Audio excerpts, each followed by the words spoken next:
संत रामपाल जी महाराज एक ऐसे महान संत जिन्होंने अपनी सतभक्ति, तत्व ज्ञान, करुणा और सेवा के बल पर समाज में नई मिसाल कायम की है। संत रामपाल जी महाराज की अगुवाई में उनके सभी सतलोक आश्रमों से समाज कल्याण के अद्भुत कार्यों ने समाज को सुनहरे भविष्य की एक नई उम्मीद दिखाई है। संत रामपाल जी महाराज से नाम दीक्षा लेने के बाद लाखों लोगों की लाइलाज बीमारियां जैसे कैंसर, एड्स आदि ठीक हुई। संत जी के ज्ञान से प्रेरित होकर उनके अनुयायियों ने लाखों यूनिट रक्तदान किया। संत जी ने लाखों बहन बेटियों का दहेज मुक्त विवाह करवाया।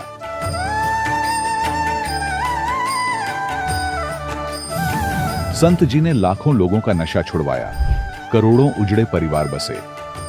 संत जी के आश्रमों में समागम के दौरान निःशुल्क नेत्र चिकित्सा, दंत चिकित्सा प्रदान की जाती है।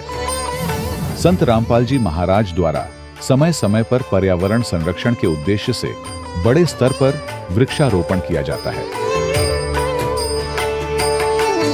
संत जी ने जरूरतमंदों को तत्काल राहत पहुंचाने के लिए एम्बुलेंस सेवा शुरू की। संत जी अपने अनुयायियों को देहदान के लिए प्रेरित करते हैं, जिससे मानवता की सेवा और चिकित्सा क्षेत्र में सुधार हो सके। संत रामपाल जी महाराज के सभी आश्रमों में हर रोज निःशुल्क भंडारा आयोजित किया जाता है, जहां हर वर्ग, हर जाति और हर धर्म के लोग एक साथ बैठकर भोजन करते हैं।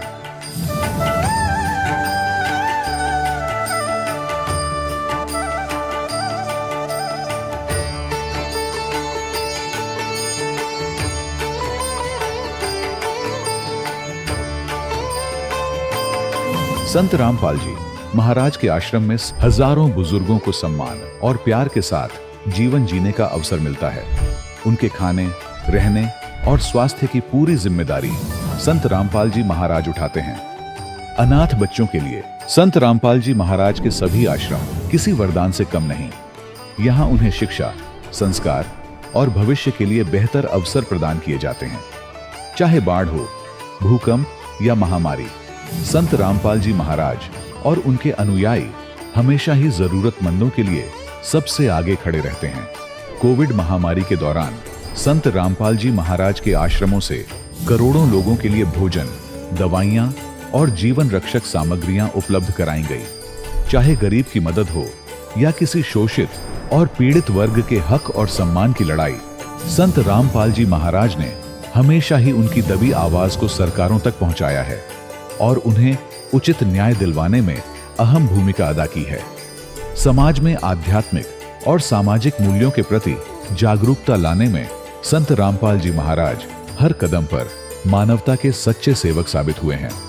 संत रामपाल जी महाराज का जीवन हमें सिखाता है कि सच्ची सेवा वही है जो निस्वार्थ भाव से की जाए। आइए हम भी इस महान सेवा के कार्य में इस महान संत से जुड़ें और संत रामपाल जी महाराज से नाम दीक्षा लेकर अपने जीवन को धन्य बनाएं।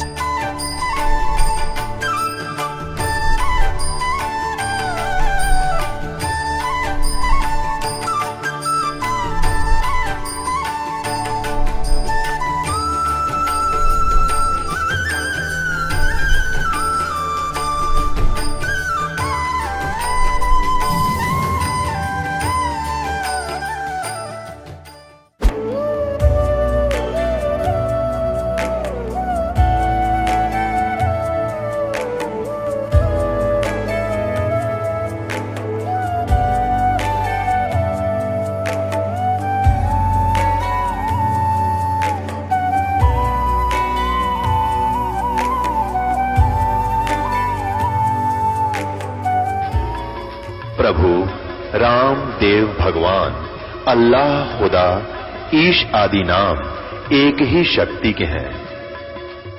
वो कैसा है, कहां है, कैसे मिलता है, किसने देखा है? ये प्रश्नवाचक चिन्ह पूर्ण रूप से हटाने के लिए अवश्य सुनिए जगत गुरु तत्वदर्शी संत रामपाल जी महाराज के अमृत वचन, सर्व पवित्र धर्मों के पवित्र शास्त्रों के आधार पर। दर्शकों, बीमारियां एक इंसान को कितना हद तक तोड़ सकती हैं, इसका असली उदाहरण है हमारी आज की मेहमान रीता दासी अंबाला से। कभी भयानक अस्थमा, बलगम की समस्या, सांस की नली और रीढ़ में गांठें, इन बीमारियों ने उनकी जिंदगी को नर्क बना दिया था। डॉक्टरों ने दिल्ली तक रेफर किया, पर कोई इलाज सफल नहीं हुआ। आर्थिक हालात भी ऐसे थे कि जिंदगी और मुश्किल हो गई थी। उन्हें बिस्तर पर पड़े रहने की सलाह दी गई थी। लेकिन जब रीता जी को पूर्ण संत की शरण मिली और उन्होंने नाम दीक्षा ली, तो मानो उनकी बीमारियां जड़ से खत्म हो गईं। आज वो पूरी तरह स्वस्थ हैं, नौकरी कर रही हैं। तो आइए सुनते हैं इस दर्द और चमत्कार की अद्भुत कहानी, उनकी अपनी जुबानी। नमस्कार मैम। नमस्कार जी। क्या नाम है जी आपका? रीटा दासी। रीटा जी, आप कहाँ से हैं? अंबाला शहर, हरियाणा से हूँ। संत रामपाल जी महाराज जी से नाम दीक्षा आपने कब ली? संत रामपाल जी महाराज जी से नाम दीक्षा मैंने 2019 में ली। संत रामपाल जी महाराज जी से नाम दीक्षा लेने से पहले आप क्या भक्ति साधना करते थे? संत रामपाल जी महाराज जी से नाम दीक्षा लेने से पहले हम सभी देवी देवताओं की भक्ति करते थे सर। तो फिर संत रामपाल जी महाराज जी की शरण में आने का क्या कारण बना? संत रामपाल जी महाराज जी की भक्ति नाम लेने का कारण ये बना कि मुझे बहुत ही ज़्यादा गंभीर बीमारी थी, और मेरी बीमारी इतनी गंभीर थी कि बीमारी का कोई पता नहीं था कि मुझे क्या बीमारी है क्या नहीं।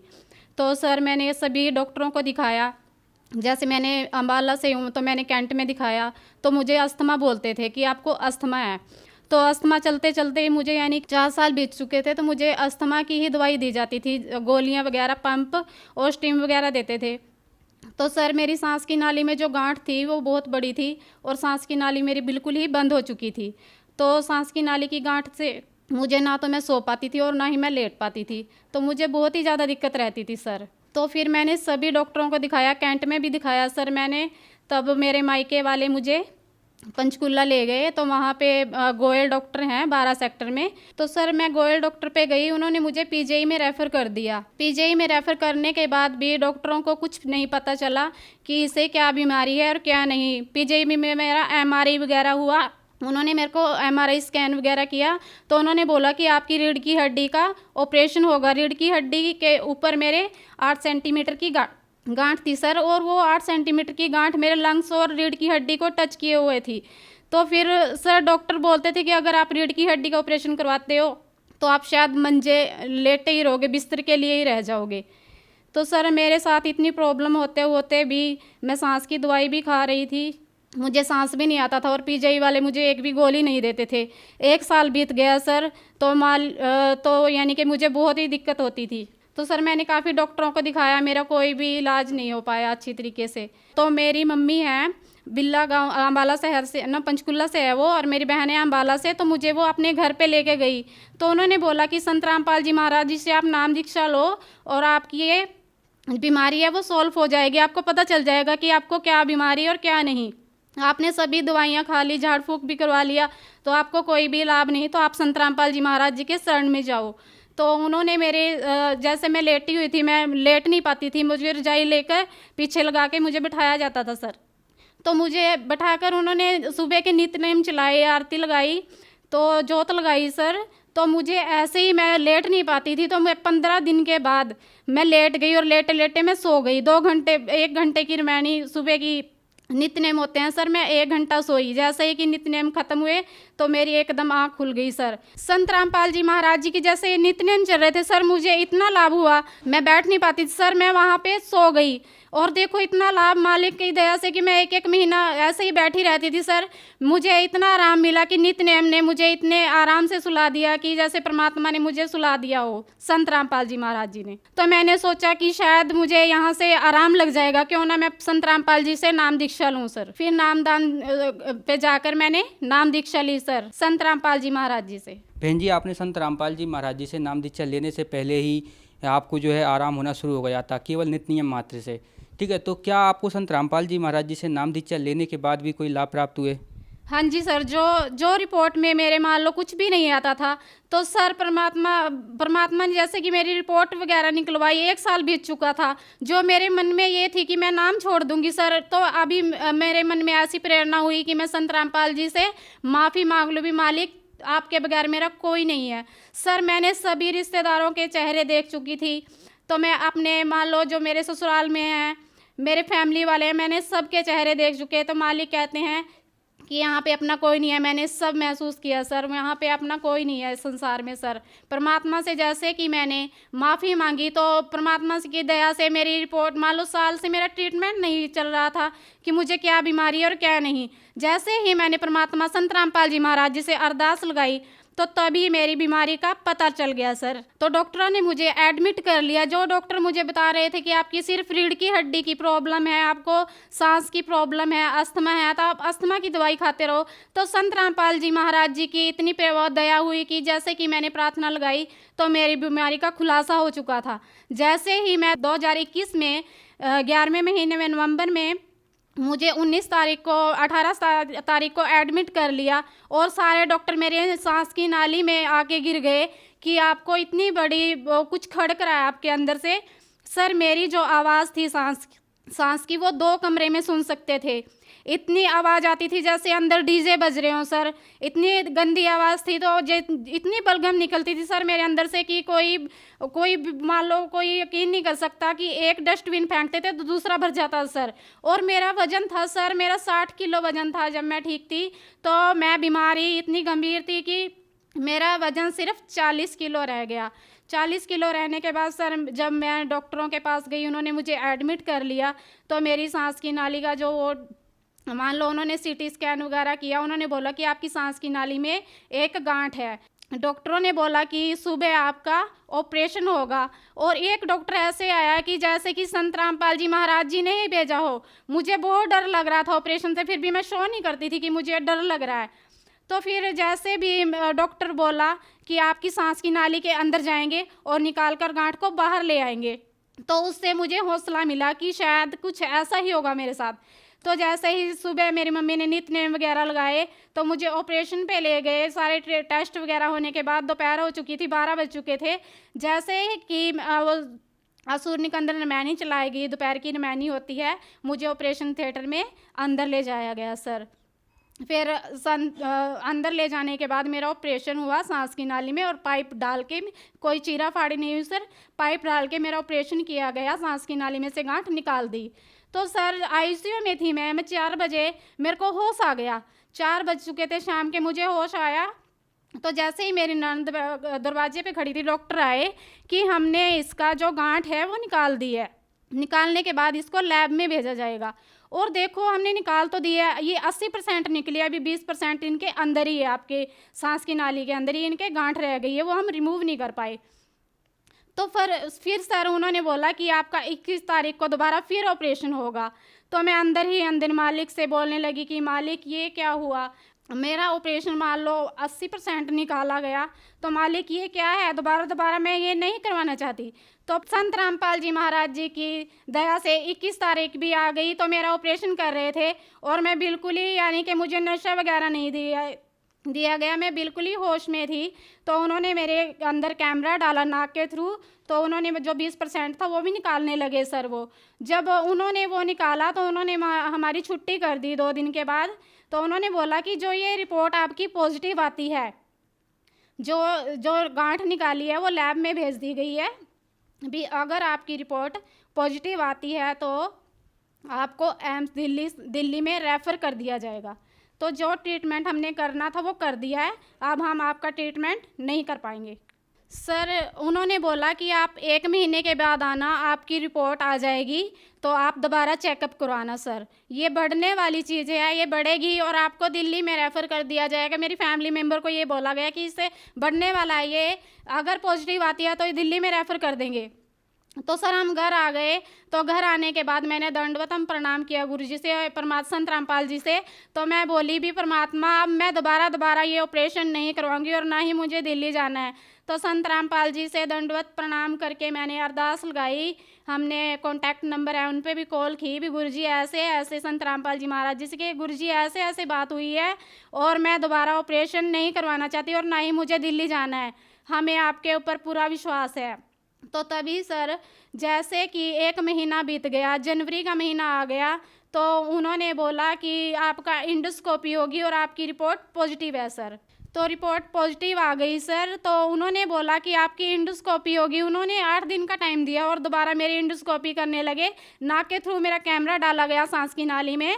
तो मैं बहुत घबराई हुई थी। मैं मालिक को, परमात्मा संत रामपाल जी को, महाराज जी को याद कर रही थी कि परमात्मा इतने दर्दनाक टेस्ट मैं दोबारा नहीं करवाऊंगी, परमात्मा दया करो संत रामपाल जी महाराज जी। तो फिर परमात्मा की ऐसी दया हुई, जैसे कि इंडोस्कोपी करके मुझे बाहर ले जाया गया। तो मेरी भाभी पूछने लगी डॉक्टर से भी रिपोर्ट में क्या आया है। जो बढ़ने वाला था वहाँ पर बढ़ी हुई चीज़ वो ख़त्म हो चुकी थी। तो मैंने बोला कि भाभी शायद झूठ बोल रही हैं। तो मैंने कहा डॉक्टर से, मैं डॉक्टर से बात करूंगी। डॉक्टर से मैंने पूछा कि डॉक्टर जी मेरी रिपोर्ट कैसी हुई है। डॉक्टर हंसने लगे, कह रहे भी जो बढ़ने वाली चीज़ थी वो कुछ भी नहीं है आपकी सांस की नाली में।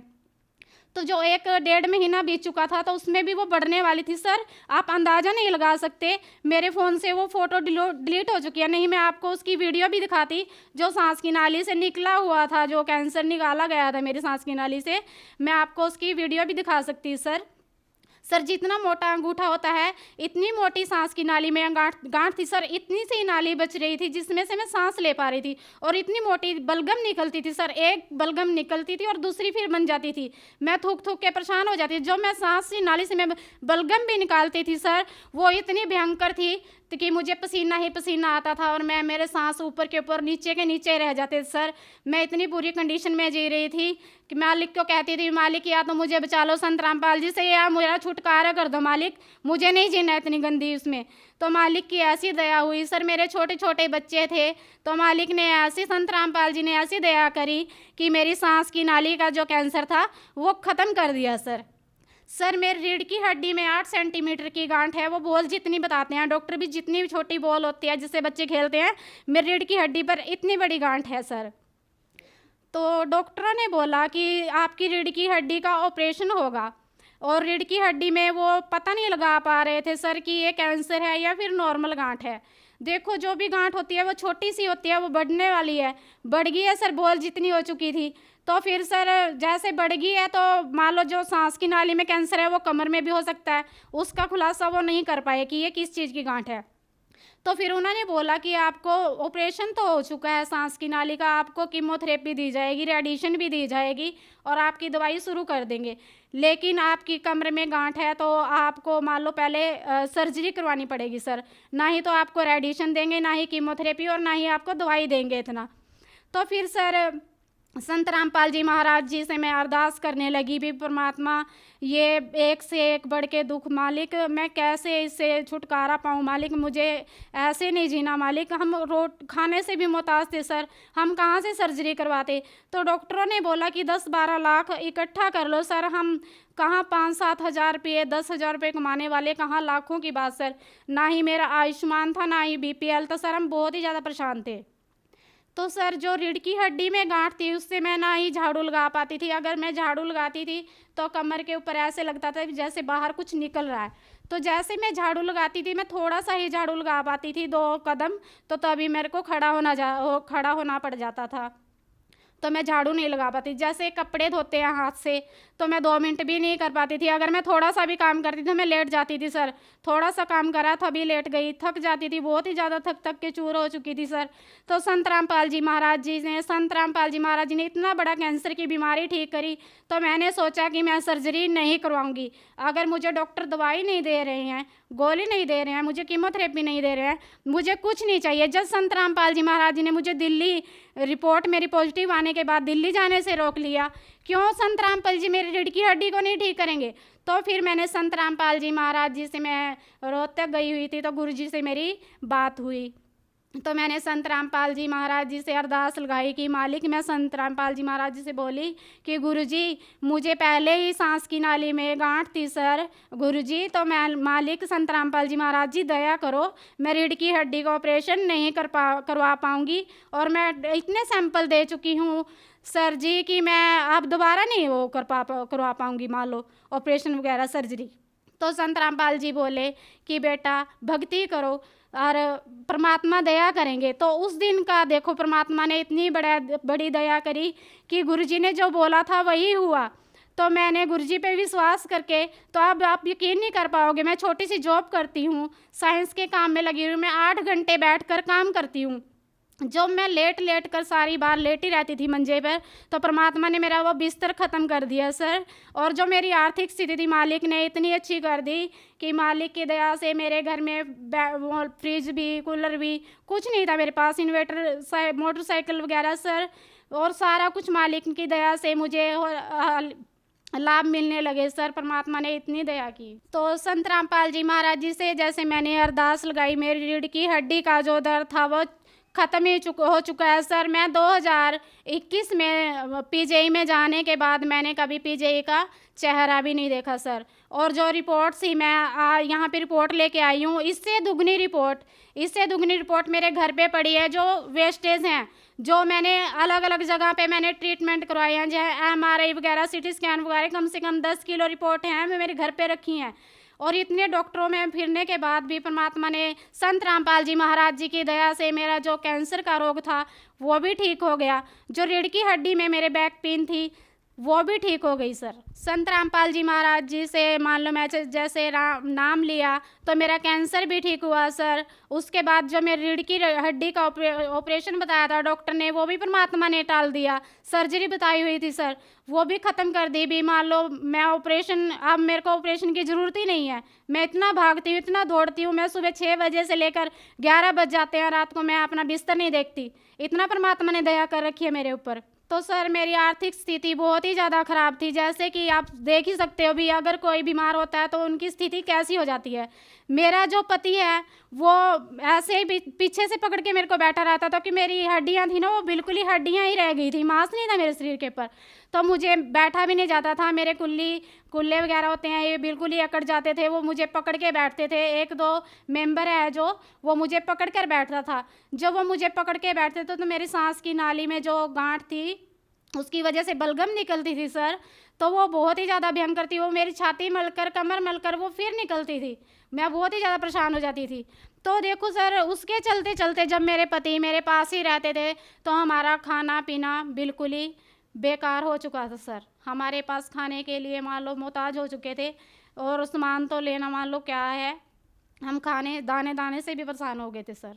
आर्थिक स्थिति हमारी बहुत ख़राब थी। तो संत रामपाल जी महाराज जी की शरण में आने के बाद मुझे अनेकों लाभ मिले। एक तो परमात्मा ने जीवन दान दिया सर, मुझे मौत के मुंह से निकाला। दूसरा सर, छोटे छोटे लाभ तो मान लो परमात्मा ने इतने दिए हैं, मैं गिनवा नहीं सकती।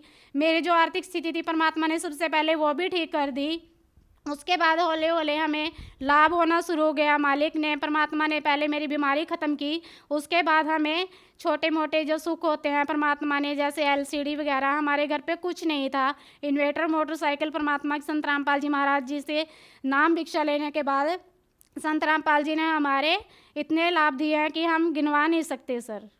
ये सर सांस की नाली का CT स्कैन है सर। इसमें सांस की नाली में बताया गया है कि कैंसर है। तो ये कैंसर की रिपोर्ट है, और ये आप टिक लगा हुआ देख सकते हो कि ये पॉजिटिव दी गई है मेरी रिपोर्ट।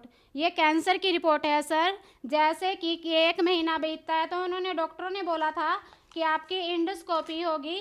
तो सर उन्होंने बोला था कि इंडोस्कोपी कराने के बाद आपको पता चलेगा कि आपकी रिपोर्ट पॉजिटिव है या नेगेटिव। वो तो पॉजिटिव आ चुकी थी सर, ये नेगेटिव वाली रिपोर्ट है। संत रामपाल जी महाराज जी से प्रार्थना लगाने के बाद सर ये मेरी रिपोर्ट नेगेटिव आई है सर। ये इंडोस्कोपी की रिपोर्ट है सर।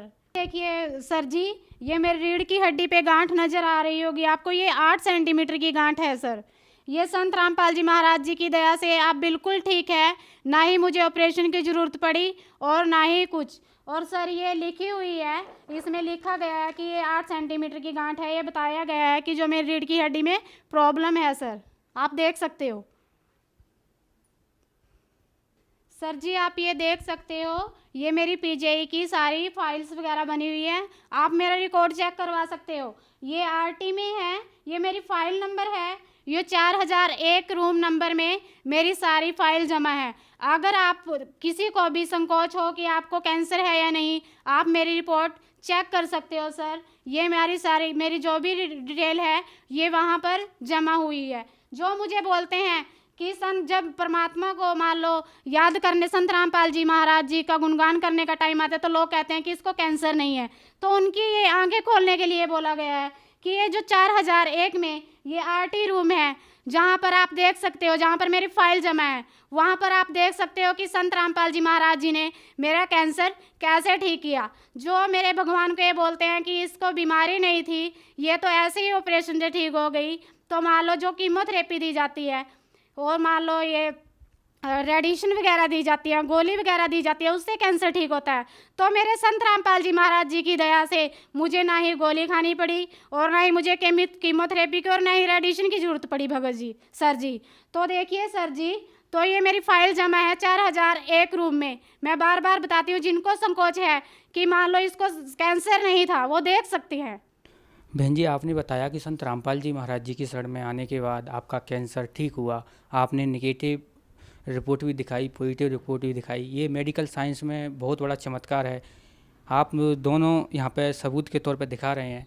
तो जो श्रद्धालु आज आपको देख रहे हैं वो कैंसर से पीड़ित हैं, बहुत सारे लोग हैं जो दुखी हैं, बीमार हैं, उनके लिए आप क्या संदेश देना चाहेंगे? मैं सभी को, सभी जो बीमार हैं, जो कैंसर से पीड़ित हैं, मैं सभी को बोलती हूँ कि जो साइंस नहीं कर पाते वो संत रामपाल जी महाराज जी ने किया है। आप देख ही सकते हो कि मेरी रिपोर्ट नेगेटिव भी आई थी, वो पॉजिटिव हो गई। जो दिल्ली में रेफ़र करना था वो मुझे दिल्ली में नहीं भेजा गया। जो मेरी सर्जरी थी परमात्मा संत रामपाल जी महाराज जी ने वो भी टाल दी कि आपको ये भी देखने के बाद आपको नहीं यकीन हो रहा कि संत रामपाल जी महाराज जी कुछ नहीं कर पाएंगे। आप आओ परमात्मा की शरण में, तो मालिक संत रामपाल जी महाराज जी कहते हैं कि कैंसर का बाप भी हो, मैं उनको भी ख़त्म कर दूंगा। तो आप विश्वास करिए, जो आपको कैंसर है परमात्मा की दया से सब कुछ ठीक हो जाएगा। जब मेरा इतना बड़ा रोग परमात्मा ने मुझे जीवन दान दिया है, तो क्या आप नहीं ठीक होगे? तो मैं हाथ जोड़कर आपसे यही प्रार्थना करती हूँ कि संत रामपाल जी महाराज जी से आप नाम दीक्षा लीजिए, तो आपका कैंसर का कोई भी रोग हो तो आपको उससे परमात्मा ठीक कर देंगे। आप विश्वास कीजिए कि मुझे बिल्कुल भी मेरी जीने की उम्मीद नहीं थी कि मैं बच जाऊंगी। मुझे सब कहते थे कि आज मर जाएगी या कल मर जाएगी। तो मैं 1 साल से बिस्तर पे यानी कि लेटी हुई तो मैं 4-5 साल से थी। फिर भी परमात्मा की दया से, मैं मालिक की दया से, देखो आप यकीन नहीं कर पाओगे कि मैं इतनी चलती फिरती हूँ। और मेरी 16-17 साल की बेटी है, वो मुझसे भी बड़ी है। और मैं सारा मान लो इतने बड़े बड़े बच्चे हो गए हैं। जब मैं जो गंभीर बीमारी थी तो मेरे छोटे छोटे बच्चे थे। अब भी जी रही हूँ संत रामपाल जी महाराज जी के, ना मैंने गोली खाई है और मुझे किसी चीज़ की ज़रूरत भी नहीं पड़ी सर। जो मेरी पॉजिटिव रिपोर्ट आई थी सर, वो संत रामपाल जी महाराज जी की शरण में आने से वो नेगेटिव आ गई है सर। ये मेडिकल साइंस से बहुत बड़ा चमत्कार है कि परमात्मा की भक्ति में इतनी शक्ति है कि कैंसर कोई भी रोग हो परमात्मा सभी ठीक कर देते हैं। आप विश्वास करके संत रामपाल जी महाराज जी से नाम दीक्षा लीजिए। मैं हाथ जोड़कर आपसे यही प्रार्थना करती हूँ कि संत रामपाल जी महाराज जी के शरण में आकर तो संत रामपाल जी हमें मोक्ष भी देंगे। बहन जी, जो दर्शक आज आपको टीवी पर देख रहे हैं वो भी संत रामपाल जी महाराज जी से नाम दीक्षा लेना चाहते हैं तो कैसे ले सकते हैं? सर, भिन्न भिन्न चैनलों पर संत रामपाल जी महाराज जी का सत्संग आता है, तो उनके नीचे पीली पट्टी चलती है, तो उस पर कॉन्टैक्ट नंबर दिए गए हैं। आप कॉन्टैक्ट करके आप नाम दीक्षा ले सकते हो। बहन जी, बहुत बहुत धन्यवाद। सत साहिब। दर्शकों, अभी आपने सुने संत रामपाल जी महाराज से दीक्षा प्राप्त करके सुखी हुए भक्त के अनुभव। अब देखिए जगत गुरु तत्वदर्शी संत रामपाल जी महाराज के मंगल प्रवचन। परम पिता परमात्मा पूर्ण ब्रह्म सारी सृष्टि के रचनहार कबीर देव कबीर साहिब कबीर परमेश्वर जी की असीम रजा से आप सभी पुण्यात्माएं सतलोक आश्रम बरवाला में परमात्मा की महिमा सुनने के लिए उपस्थित हो पाए। और भी जिन पुण्यात्माओं के सत्संग सुनने को मिलता है, चाहे किसी डीवीडी सीडी के माध्यम से या किसी टीवी चैनल के माध्यम से, धनभाग है वो प्राणी। क्योंकि सत्संग सुनने से इस जीव को अपने मनुष्य जीवन के कर्तव्यों का ज्ञान होता है। जब तक हम सत्संग नहीं सुनते हैं तो अपनी परंपरागत सभी क्रियाओं को अंतिम मानकर उसी में संलग्न होते हैं और दृढ़ता के साथ उसी कार्य को कर रहे होते हैं। तो सत्संग सुनने से ज्ञान होता है कि मानव शरीर किस लिए प्राप्त हुआ था और हम कैसे यहाँ आए हैं, हम क्यों जन्म और मर रहे हैं, क्यों इतने कष्ट भोग रहे हैं। कोई पशु बना है, कोई पक्षी बना है। मानव शरीर में कोई प्राणी सुखी है ही नहीं। यदि कोई अपने आप को सुखी मान रहा है, उसकी भारी भूल है। कबीर परमात्मा ने आकर बताया है कि तुम ऐसे गंदे लोक में रह रहे हो जहां पर आपका एक श्वास का भी भरोसा नहीं है कि कब आप यहां से चले जाओ। और फिर आप ऐसे यहां पर बड़ी बड़ी कोठियां बना के, लंबा चौड़ा परिवार बना के खुश हो जाते हो कि मेरा वंश चल गया, मेरी बहुत बड़ी संपत्ति बन गई। ऐसे प्रमाण देखने को मिलते हैं कि एक्सीडेंट के अंदर पूरा का पूरा परिवार नष्ट हो जाता है। सन 2026 जनवरी 2000 के अंदर एक भूकंप आया था गुजरात के अंदर। सभी अपने घरों में गणतंत्र दिवस की झांकियां देखने के लिए अपने टेलीविजनों के पास बैठे थे। सरकारी छुट्टी थी। जिन कोठियों को बनाने में 3-3 पीढ़ियां लग गई, वो 3-3 पीढ़ी उसी दिन समाप्त होगी, खत्म होगी, एक भी नहीं बचा। तो यहां परमात्मा याद दिलाते हैं, अरे बोले मानुष कहां बैठा है, तूने बहुत घनी भांग पी रखी है इस काल की। कबीर साहब कहते हैं, कबीर ये माया अटपटी और सब गटान अड़ी, किस किस न समझाऊं या कुएं भांग पड़ी। फिर इसका विकल्प बताते हैं परमात्मा कि तू यहां का रहने वाला नहीं है, तेरा अपना स्थान सतलोक है। सतलोक माने अविनाशी नगर, अविनाशी देश। उस सतलोक के अंदर चल, वहां तुझे कोई आपत्ति नहीं आवेगी। ना वहां भूकंप है, ना वहां अकाल है। सदाबहार सब फल फ्रूट मेवा और सभी ये वहां बाग बगीचे झरने बह रहे हैं। तो पुण्यात्माओं, हमें आज तक कोई ये बताने वाला मिला ही नहीं था कि इसके अतिरिक्त भी कोई स्थान है जहां हम जा सकते हैं। हमने स्वर्ग सुने थे, स्वर्ग, और उसको हम बहुत उत्तम स्थान मानने थे। अब परमात्मा के ज्ञान से, इस रोशनी से पता चला कि ये स्वर्ग क्या है। ये सबसे बड़ा धोखा इस जीव के लिए। स्वर्ग वो स्थान है जैसे किसी बड़े शहर में बड़ा होटल हो, जिसमें सब बकवादे हो, नाचने गाने वाली हो, गुटी सूटी लाने के लिए सारी व्यवस्था हो, बढ़िया खाना पीना हो, और जब तक वो होटल में रहता उसे कोई काम नहीं। घंटी बजाई और सारी सुविधा हाजिर पाई। लेकिन वहां कौन जा सकते हैं? धनी व्यक्ति। और फिर वहां क्या करते हैं वो धनी व्यक्ति? अपनी पूंजी का नाश करके, जेब कटवा के, खाली करके, फिर मुंह लटका के अपने फिर कर्म क्षेत्र में पुण्य आते हैं।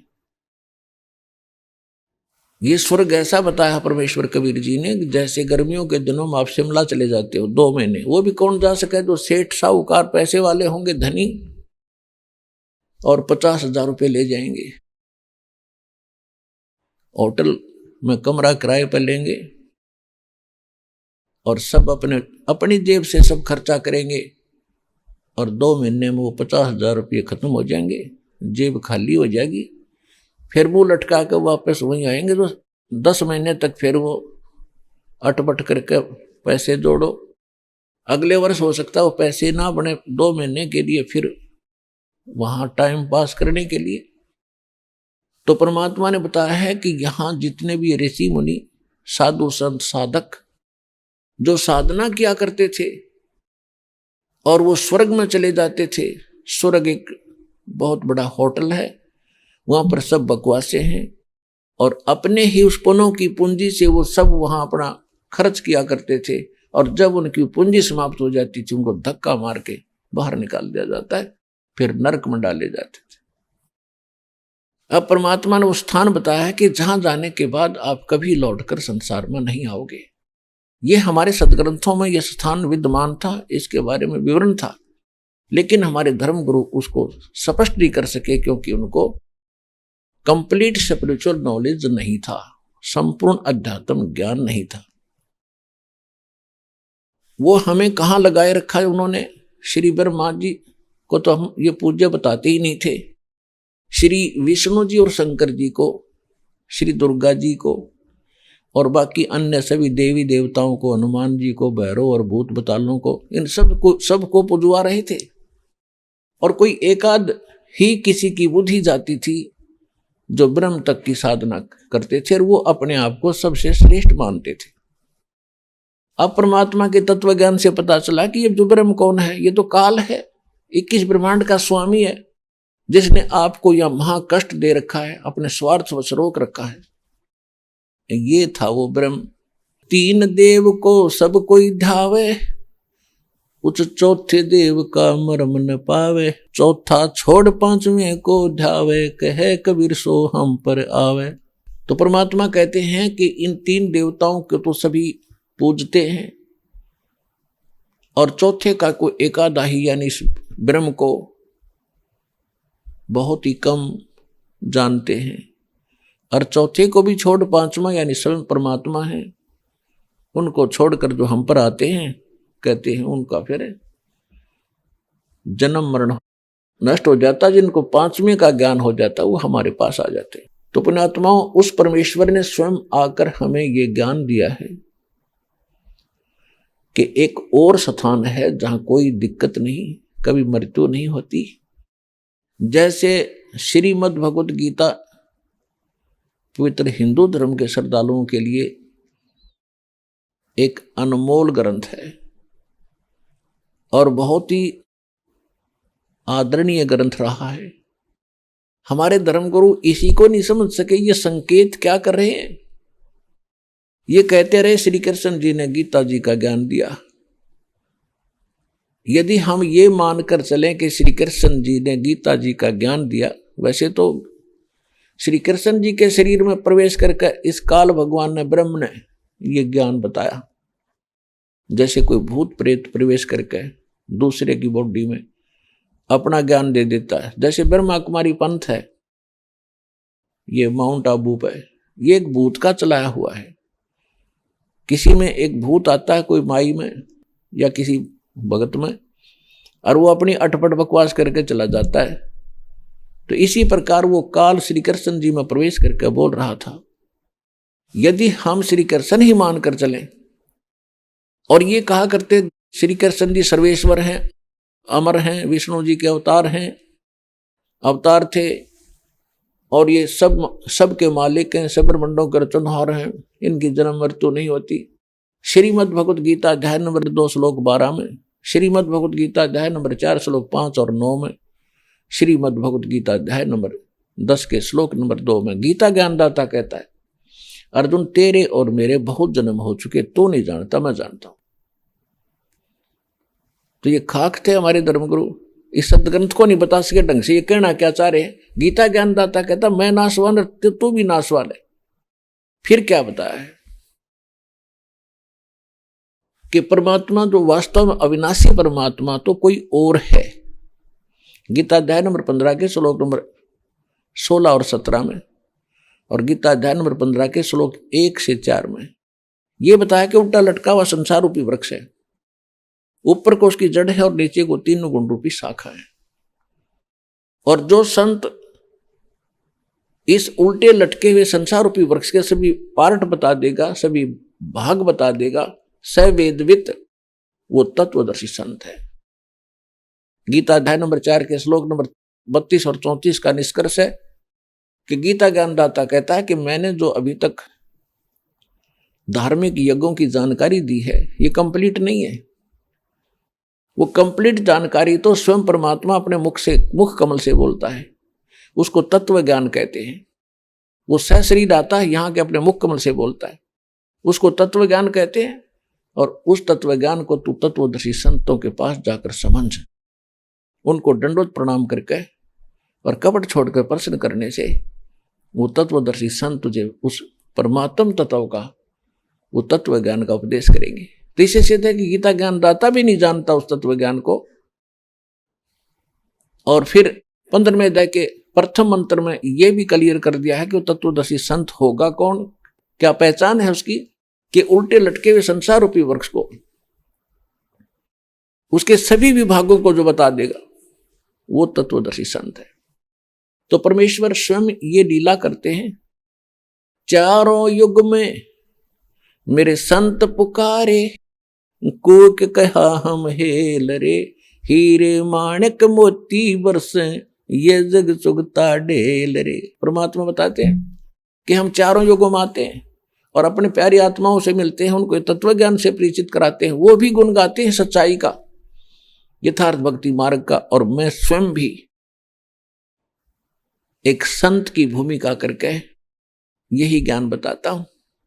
तो परमेश्वर ने 600 वर्ष पहले बताया था, अक्षर पुरुष एक पेड़ है और सरपुरुष वाकी डार, ज्योति निरंजन ब्रह्म उसकी डार, और तीनों देवा शाखा है भाई पात रूप संसार। तो परमेश्वर ने 600 वर्ष पहले बता दिया था, वो तत्वदर्शी संत की भूमिका भी स्वयं ही करते हैं। ये सभी वेद गवाही देते, आपके बहुत बार रूबरू किया है कि वेदों में यही प्रमाण है कि परमात्मा ऐसी लीला करता है, सशरीर सतलोक में बैठा है वो, वहां तेजो में लोक है, ऐसी पृथ्वी जैसी ये है, लेकिन उसका मटेरियल अविनाशी है। और वहां परमात्मा की भी अविनाशी है, वहां रहने वाले सभी यहीं की तरह सृष्टि है, बाग बगीचे हैं, सभी वहां पर नर और नारी करके सभी भक्त हैं, परमात्मा की भक्ति करते हैं, आराम से रहते हैं, कोई राग द्वेष नहीं है। और परमात्मा वहां से चलकर सहशरीर आते हैं, अच्छी आत्माओं को मिलते हैं, उनको तत्व ज्ञान से परिचित कराते हैं, जिस कारण से वो एक प्रसिद्ध कवि भी कहलाते हैं। और वो परमात्मा एक अद्वितीय ज्ञान का आविष्कार करते हैं, यानी वो नया ज्ञान बताते हैं जो पहले कभी किसी ने सुना नहीं होता। तो उस समय परमेश्वर ने आकर बताया था कि अक्षर पुरुष एक पेड़ है और सरपुरुष वा की डार, और तीनों देवा शाखा हैं, ये पात रूप संसार। अब गीता अध्याय नंबर 15 के श्लोक नंबर 16 और 17 में 3 पुरुषों की फिर से जानकारी दी है, सरपुरुष और अक्षर पुरुष। इस संसार में 2 पुरुष सुने जाते हैं। सरपुरुष ये 21 ब्रह्मांड का स्वामी ज्योति निरंजन काल, ये ब्रह्म है जिसका ओम नाम है। और अक्षर पुरुष ये 7 संग ब्रह्मांड का स्वामी है। और ये दोनों और इनके अंतर्गत जितने प्राणी आते हैं ये सभी नाशवान हैं। जीवात्मा तो किसी की भी ना मरती, गधे कुत्ते की भी नहीं मरती, वो तो विषय ही अलग है। फिर 15वें अध्याय के 17वें श्लोक में तुरंत कहा कि उत्तम पुरुष है तू अन्य परमात्मा इति उदारत है। यह लोक धर्म अविश्य विवर्ती अवैश्वर है। जो इन दोनों से कोई अन्य है वो उत्तम पुरुष, पुरुषोत्तम, श्रेष्ठ भगवान, जिसे परमात्मा कहा जाता है। परमात्मा का अर्थ होता है श्रेष्ठ आत्मा, जो केवल सुख दे, दुख नहीं दे सकता। और यहां सुख नाम की चीज नहीं, केवल दुख ही दुख दे रखा है, ये परमात्मा नहीं है जहां आप रह रहे हो। ये लोक परमात्मा का नहीं, ये तो काल भगवान का लोक है। फिर बताया है कि वो तीनों लोकों में प्रवेश करके सबका धारण पोषण करता है। जैसे उल्टे लटके हुए संसार रूपी वृक्ष की जड़ें होती हैं, जड़ों से ही पूरे वृक्ष को आहार मिलता है, उसका पोषण होता है। इसी प्रकार वो जो जड़ रूपी मूल जो परमात्मा है, जो सबका धारक पोषक है, वो परम अक्षर ब्रह्म है, वो परम अक्षर पुरुष है, वो असंख्य ब्रह्मांड का स्वामी है। वो स्वयं परमेश्वर कबीर देव जी हैं, कबीर साहब हैं, जो काशी में धानक रूप में आए थे, दुल्हा रूप में आए थे। जैसे संसार रूपी वृक्ष को जड़ों से ही सबका उसका पोषण होता है, इसी प्रकार गीता अध्याय नंबर 15 के श्लोक नंबर 17 में कहा कि यह लोक धर्म अविश्य विवर्ती, जो तीनों लोकों में प्रवेश करके सबका धारण पोषण करता है, स अवैश्वर है, वो वास्तव में अविनाशी परमात्मा है। अपने आत्माओं यहां भ्रम पैदा कर देते हैं कुछ मूर्ख कि गीता अध्याय नंबर 15 के श्लोक नंबर 18 में गीता ज्ञानदाता कहता है कि मैं पुरुषोत्तम हूं और सब इन मेरे अंतर्गत जितने प्राणी हैं मैं उनसे उत्तम हूं।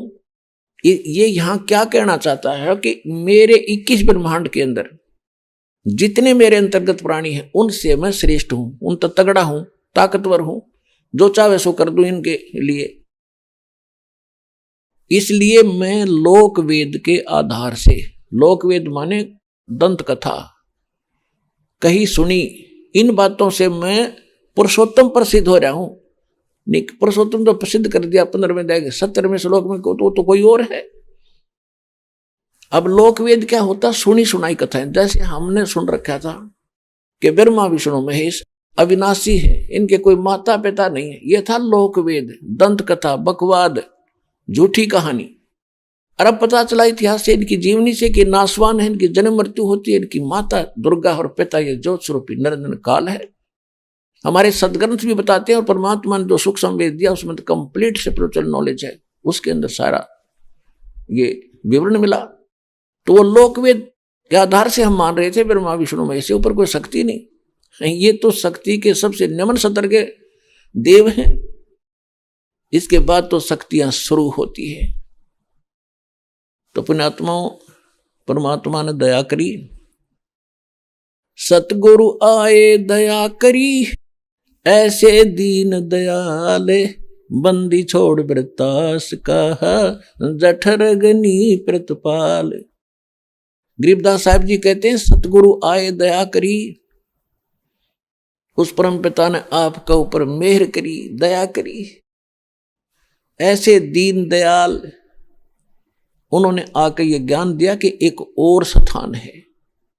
गीता अध्याय नंबर 15 के श्लोक नंबर 4 में कहा है, और गीता अध्याय नंबर 18 के श्लोक नंबर 62 में भी कहा है, 66 में कहा है कि अर्जुन तू सर्वभाव से, गीता ज्ञानदाता कह रहा है, तू सर्वभाव से उस परमेश्वर की शरण में जा, उसकी कृपा से ही तू परम शांति को और सनातन परम धाम शाश्वत स्थान को, उस परमेश्वर की कृपा से ही तू उस शाश्वत स्थान को, सतलोक को, शाश्वत माने अविनाशी और स्थान माने धाम कहो, लोक कहो, स्थान कहो, उस अविनाशी लोक को प्राप्त होगा। गीता अध्याय नंबर 15 के श्लोक नंबर 4 में कहा कि उसके पश्चात तत्वदर्शी संत के प्राप्त होने पर उस तत्व ज्ञान से अज्ञान को काट कर उसके पश्चात परमेश्वर के उस परम पद की खोज करनी चाहिए, जहां जाने के बाद साधक फिर लौटकर कभी संसार में नहीं आते। गीता अध्याय नंबर 18 के श्लोक नंबर 66 में गीता ज्ञानदाता कहता है कि अर्जुन, तो मेरे सतर की जो भक्ति है, सर्वधर्मान परित्यज्य माम, मेरे सतर का जो ओम नाम का जाप और यज्ञ आदि तू करता है, ये मुझे दे दे, यदि तूने उसकी शरण में जाना है तो। पुण्यात्माओं, गीता ज्ञानदाता कंप्लीट स्पिरिचुअल नॉलेज नहीं रखता, उसने तो बता दिया है कि तत्वदर्शी संत बताएंगे, उनसे पूछो। तो तत्वदर्शी संत स्वयं परमात्मा ही आते हैं, और दूसरा कंप्लीट स्पिरिचुअल नॉलेज नहीं दे सकता। तो उस परमेश्वर ने इस दास को अब भेजा है अपना कंप्लीट स्पिरिचुअल नॉलेज दे करके। तो ये दास वो तत्वदर्शी संत है आज विश्व में, और कोई नहीं है और ना ही आगे होगा।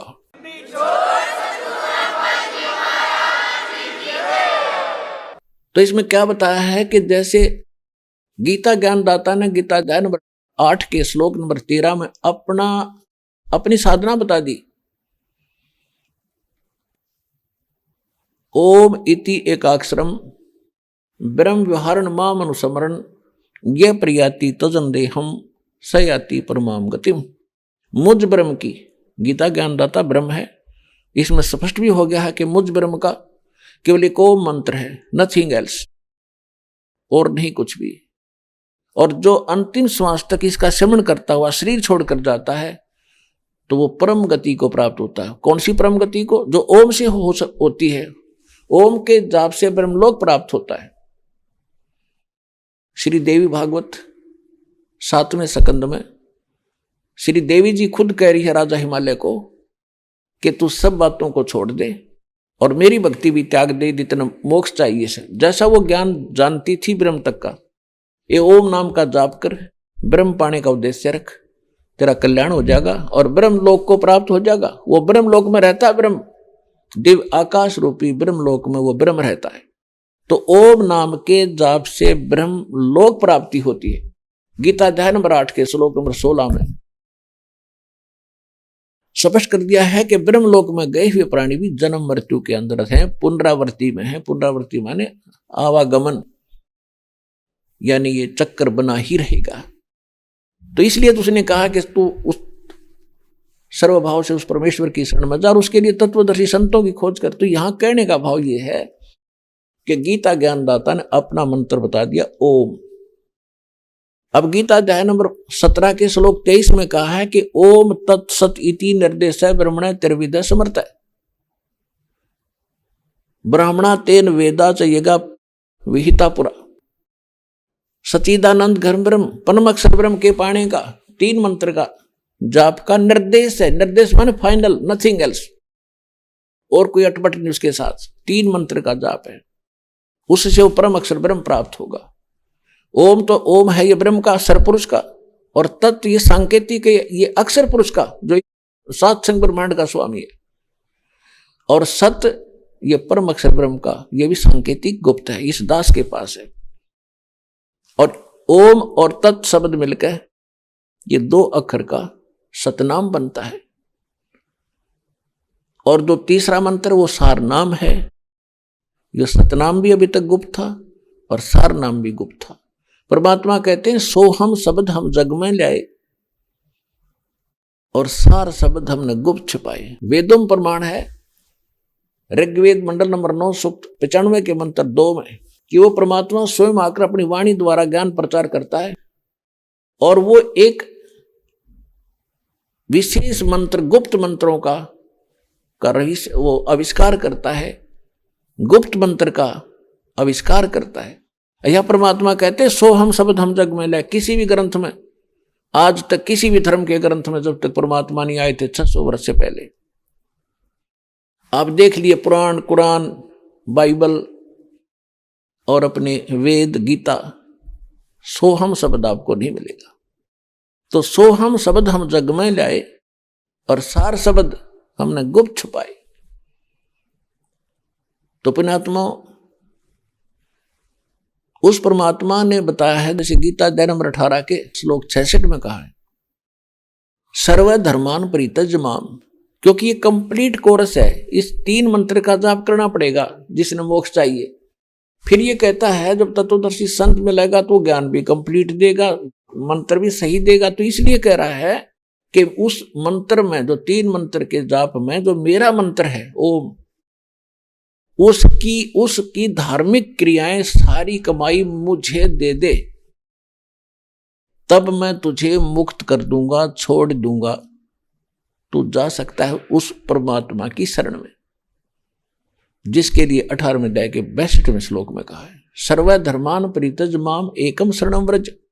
या इन सभी अनाड़ी अनुवादकर्ताओं ने इतना गलत अनुवाद कर रखा है सारी गीता का, जो न यू टर्न कर दिया उन्होंने, सारा भाव बदल दिया। व्रज माने जाना होता है, और इन्होंने कर दिया क्योंकि श्री कृष्ण जी ऊपर इनकी बुद्धि नहीं उठ रही थी, उनको सर्वशक्तिमान मान रहे थे। तो इन्होंने कर दिया कि सभी मेरी पूजाओं को मुझ में छोड़कर मेरी शरण में आ जा। गीता अध्याय नंबर 2 के श्लोक नंबर 7 में अर्जुन पहले ही कह रहा है कि मैं आपकी शरण में हूं, आप मेरे भगवान हो, मेरे गुरु हो, और मेरी बुद्धि काम करना बंद कर गई है, जो मेरे हित में हो आप बताओ, मैं आपकी शरण हूं। शरण तो पहले ही था, अब ये क्या कहना कि मेरी शरण में आ जा। तो ये गलत अनुवाद किया इन्होंने। यह कहता गीता ज्ञानदाता कहता है सर्व धर्मान परित्यज माम, मेरे सतर की जो भी धार्मिक अनुष्ठान तू करता है, जाप करता है, यज्ञ करता है, ये मुझ में छोड़। एकम शरणम व्रज, एकम जिसके बराबर दूसरा ना हो, अद्वितीय, उस परमेश्वर की शरण में व्रज माने जा। ये बोंदू मूर्ख बना रहे। अरे गो माने इंग्लिश वर्ड है, गो माने जाना होता है, और वो कहीं भी सेंटेंस में लगा हो उसका अर्थ कम नहीं हो सकता, आना नहीं हो सकता। सीधी सी बात है, बुद्धिमान को संकेत पर्याप्त है। तो ये अज्ञानी थे सारे जितने ऋषि महर्षि आज तक हमें मूर्ख बना रहे थे। तो ये क्या कह रहा है कि सर्व धर्मान परित्यज माम, मेरे सतर की सभी मेरे पूजाओं को मुझे छोड़ दे, फिर उसकी शरण में जा। अहम तवा सर्व पापे वो मोक्षामि मा शुच, मैं तुझको सभी पापों से मुक्त कर दूंगा, तू चिंता ना करे। अब हम कैसे अपनी गलती करते रहे, हम क्या करते थे, ओम नाम के जाप की, और इन सभी यज्ञ जो करते थे हम पांचों, ये इसकी कमाई को हम कहाँ बर्बाद कर देते थे, इसके महास्वर्ग में चले जाते थे, ब्रह्मलोक में। वहां महास्वर्ग है, वहां बड़ा होटल है, ज्यादा खर्चा, ज्यादा बकवादे, तो वहां हम हजारों हजारों वर्षों तक रहे, इतनी कमाई करके, और वो पूंजी नाश होगी, पटक दिए धरती पर, बन गदा। तो हम अपने पाप के आधार से हम फिर कर्म भोगते रहे। तो अब जैसे हमने किसी का ऋण ले रखा है, उसने हमें बंधक बना रखा है। पहले बंधुआ मजदूर हुआ करते थे, ऋण ले लेता तो पूरा करे बिना उसको छोड़ते नहीं थे। तो अब परमात्मा ने हमें ऐसी साधना कमाई दे दी, हमने पार्ट साइड ये कर लिया बिजनेस इस भक्ति वाला, तो हम इतने धनी हो गए, इसका ऋण दे देंगे, ये हमें छोड़ देगा, फिर नहीं रख सकता। तो परमात्मा ये कहता है कि मेरे सतर की जितनी कमाई पूजा है तू मुझे छोड़ दे, फिर मैं तुझे सब पापों से मुक्त करूंगा। अभी आपने सुने संत रामपाल जी महाराज के मंगल प्रवचन। आइए अब सुनते हैं संत रामपाल जी महाराज से नाम दीक्षा लेकर सतभक्ति करके अद्भुत लाभ प्राप्त करने वाले अनुयायी के विचार। नमस्कार जी। सत सर जी। ਕੀ ਨਾਮ ਹੈ ਜੀ ਤੁਹਾਡਾ? ਮੇਰਾ ਨਾਮ ਸੁਨੀਤਾ ਜੀ। ਸੁਨੀਤਾ ਜੀ, ਤੁਸੀਂ ਕਿੱਥੋਂ ਆਏ ਹੋ? ਅਸੀਂ ਹਰੀਪੁਰ ਬਾਠਾਂ ਤੋਂ। ਸੰਤ ਰਾਮਪਾਲ ਜੀ ਮਹਾਰਾਜ ਜੀ ਤੋਂ ਨਾਮ ਦੀਕਸ਼ਾ ਲੈਣ ਤੋਂ ਪਹਿਲਾਂ ਤੁਸੀਂ ਕਿਹੜੀ ਭਗਤੀ ਸਾਧਨਾ ਕਰਦੇ ਸੀ?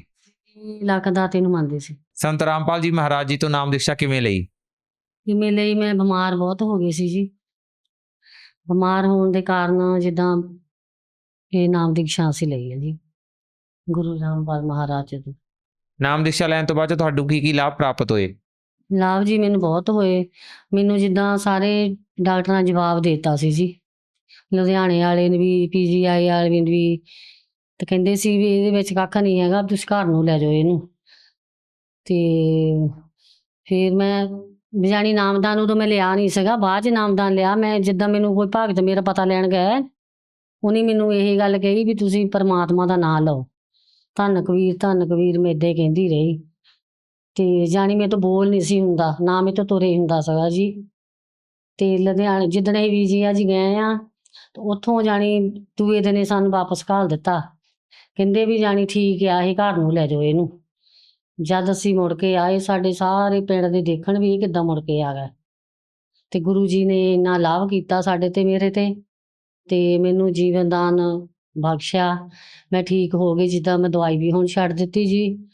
ਨਹੀਂ ਉਹ ਤਾਂ ਕਹਿੰਦੇ ਸੀ ਵੀ ਦਵਾਈ ਜ਼ਿੰਦਗੀ ਭਰ ਖਾਣੀ ਪੈਣੀ ਹੈ ਤੁਹਾਨੂੰ, ਤੇ ਹੁਣ ਮੈਂ ਦਵਾਈ ਵੀ ਨਹੀਂ ਖਾਂਦੀ, ਠੀਕ ਠਾਕ ਆ ਮੈਂ ਬਿਲਕੁਲ। ਘਰ ਪਰਿਵਾਰ ਵੀ ਠੀਕ ਆ ਜੀ। ਬਹੁਤ ਤੰਗੀ ਬਹੁਤ ਸੀ ਸਾਨੂੰ ਇਕੱਠੀ, ਜਿੱਦਾਂ ਗੁਰੂ ਜੀ ਦਾ ਨਾਮਦਾਨ ਅਸੀਂ ਲੈ ਕੇ ਰਾਮਪਾਲ ਮਹਾਰਾਜ ਦਾ, ਤੇ ਬਿਲਕੁਲ ਅਸੀਂ ਠੀਕ ਠਾਕ ਹਾਂ ਜੀ ਹੁਣ। ਭਗਤ ਸਮਾਜ ਨੂੰ ਕੀ ਸੰਦੇਸ਼ ਦੇਣਾ ਚਾਹੁੰਦੇ ਹੋ? ਸੰਦੇਸ਼ ਅਸੀਂ ਇਹ ਦੇਣਾ ਚਾਹੁੰਦੇ ਹਾਂ ਵੀ ਜਿੱਦਾਂ ਮੈਂ ਠੀਕ ਹੋਈ ਹਾਂ, ਇੱਦਾਂ ਤੁਸੀਂ ਵੀ ਨਾਮਦਾਨ ਲਵੋ, ਆਪਣਾ ਜੀਵਨ ਸਫਲ ਬਣਾਓ। ਮੇਰੀ ਤਰਫ ਦੇਖੋ, ਮੈਂ ਠੀਕ ਠਾਕ ਹਾਂ, ਤੁਸੀਂ ਵੀ ਨਾਮਦਾਨ ਲਓ, ਠੀਕ ਠਾਕ ਹੋ। ਧੰਨਵਾਦ ਜੀ। ਸਤਿ ਸ੍ਰੀ ਅਕਾਲ ਜੀ।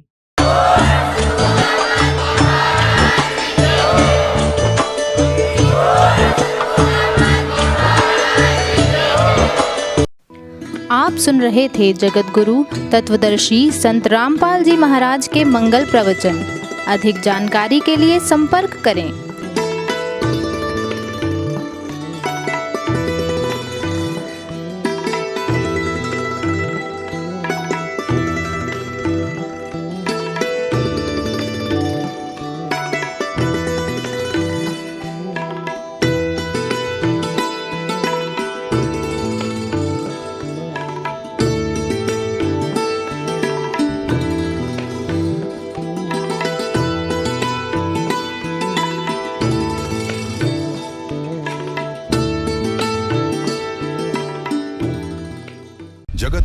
तत्वदर्शी संत रामपाल जी महाराज जी के पावन सानिध्य में भक्ति की अलख जगाने तथा श्रद्धालुओं को सत्य भक्ति मार्ग का रास्ता दिखाने हेतु कनाडा के लोकप्रिय channel the TV NRI channel पर जगत गुरु तत्वदर्शी संत रामपाल जी महाराज जी के मंगल प्रवचनों का प्रसारण प्रतिदिन सुबह 7:30 बजे से 8:30 बजे तक तथा रात्रि 7:30 बजे से 8:30 बजे तक किया जा रहा है। इस सत्य भक्ति मार्ग को अपनाने के लिए अधिक से अधिक सत्संग प्रसारण देखें। इस सत्संग प्रवचन का सीधा प्रसारण संत रामपाल जी महाराज लाइव सत्संग YouTube चैनल और जगत गुरु संत रामपाल जी महाराज Facebook पेज पर भी देख सकते हैं।